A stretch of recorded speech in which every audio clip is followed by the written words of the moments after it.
காதலில் விழுந்தேன் படத்தின் மூலியமா தமிழ்ல இன்ட்ரோ ஆன சுனைனா அவர்கள் தான் காதல்ல விழுந்தது பத்தியும், அந்த காதல் கல்யாணம் வரைக்கும் போக போகுதுங்கிறத பத்தியும், ரீசென்ட்டா என்கேஜ்மெண்ட் ஆனத பத்தியும் வந்து அவங்களோட சோசியல் மீடியால வந்து ஷேர் பண்ணியிருந்தாங்க.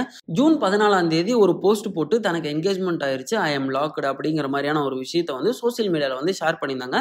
அப்படி ஷேர் பண்ண உடனேயுமே வந்து இவங்க யார் வந்து இவங்க கல்யாணம் பண்ணிக்க போறாங்க? மாப்பிள்ளை யாரா இருக்க போறாரு? ஆக்டரா இருக்க போறாரா? பிசினஸ் மேனா இருக்க போறாரா? இல்ல என்ன மாதிரியான ஒரு ஃபீல்ட்ல இருக்க போறாருன்னு சொல்லி நெறைய பேர் வந்து நெறைய விதமான கேள்விகள வந்து குடுத்துட்டு இருக்கும்போது தான், சடனா இவரத்தான்ப்பா கல்யாணம் பண்ணிக்க போறாங்கங்கிற ஒரு விஷயம் சர்க்குலேட் ஆக ஆரம்பிச்சது. அது யாரு? என்னன்னு சொல்லி வந்து பார்க்கும்போது தான், ஒரு famous YouTuber almost 3.8 million followers வச்சிருக்கிற கலீத் அமீர் அவர்கள தான் வந்து இவங்க கல்யாணம் பண்ணிக்க போறாங்க அப்படிங்கிற மாரியான தகவல் தான் இப்போதைக்கு வெளியில வந்துட்டு இருக்குது. எதனால இவர தான் வந்து கல்யாணம் பண்ணிக்க போறாங்கங்கிற மாரியான விஷயம் வெளியில ஸ்ப்ரெட் ஆக ஆரம்பிச்சதுன்னா, ஜூன் 14ஆம் தேதி வந்து சுனைனா அவர்கள் தனக்கு என்கேஜ்மெண்ட் ஆன விஷயத்த வந்து போஸ்ட் போட்டிருந்தாங்க. கையில வந்து ஒரு டைமண்ட் ரிங் போட்டிருக்க மாரியான ஒரு போஸ்ட்ட போட்டிருந்தாங்க.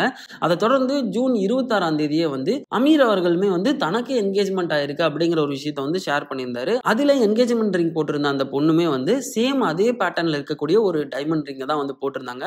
சோ இந்த ஒரு காரணத்தினால இவங்க 2 பேரும் வந்து கல்யாணம் பண்ணிக்க போறாங்கங்கிற மாதிரியான விஷயங்கள் வெளியில ஸ்ப்ரெட் ஆக ஆரம்பிச்சது. ஒருவேளை சுனைனா அவர்கள் இவர வந்து கல்யாணம் பண்ணிக்கிற மாரி இருந்ததுன்னா, இவங்க வந்து இவங்களுக்கு 2வது மனைவியா தான் வந்து இருக்க போறாங்க. ஏன்னா காலித் அவர்களுக்கு வந்து ஆல்ரெடி ஒரு கல்யாணம் ஆகி, அந்த கல்யாணமானது வந்து பிப்ரவரி 14ஆம் தேதியே டிவோர்ஸும் வந்து ஆயாச்சு. சலாமாங்கிற ஒரு பெண்ண தான் இவங்க வந்து கல்யாணம் பண்ணியிருந்தாங்க. இவங்க 2 பேரும் சேர்ந்து நெறைய வீடியோஸும் வந்து பண்ணி போட்டிருந்திருக்காங்க. ஸோ ஒரு ட்ரெண்டிங் யூடியூப் கப்புலா வந்து இவங்களுமே வந்து வலம் வந்துட்டு இருந்தாங்க. ஆனா ஒரு சில காரணங்கள்னால வந்து இந்த இயர் ஃபெப் 14ல வந்து இவங்க 2 பேத்துக்கு டிவோர்ஸும் வந்து ஆயிருச்சு. ஸோ காலித் அவர்கள் வந்து தனக்கு என்கேஜ்மெண்ட் ஆன விஷயத்த வந்து மக்கள் கிட்ட வந்து ஷேர் பண்ணும்போது, சலாமா அவர்கள் அவங்களுடைய சோசியல் மீடியா பேஜஸ்ல கோவப்படுற மாரியான ஒரு சில வீடியோஸும் வந்து வெளிவிட்டிருந்தாங்க. அது மட்டும் இல்லாம ரீசென்ட்டா சுனைனா அவர்கள் ஹாய் அப்படின்னு சொல்லி ஒரு போஸ்ட் ஒண்ணு வந்து போஸ்ட் பண்ணியிருந்தாங்க.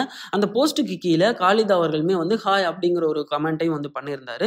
ஸோ அந்த கமெண்ட்டுக்கு சுனைனா அவர்களுமே வந்து கன்னத்துல கொஞ்சம் பிளஷ்ஷோட இருக்கிற ஒரு ஸ்மைலிய போட்டு ஹாய் அப்படிங்கிற மாரியான ஒரு கமெண்ட்ட அவங்களுமே வந்து அவங்க சைடு இருந்து வந்து போட்டிருந்தாங்க.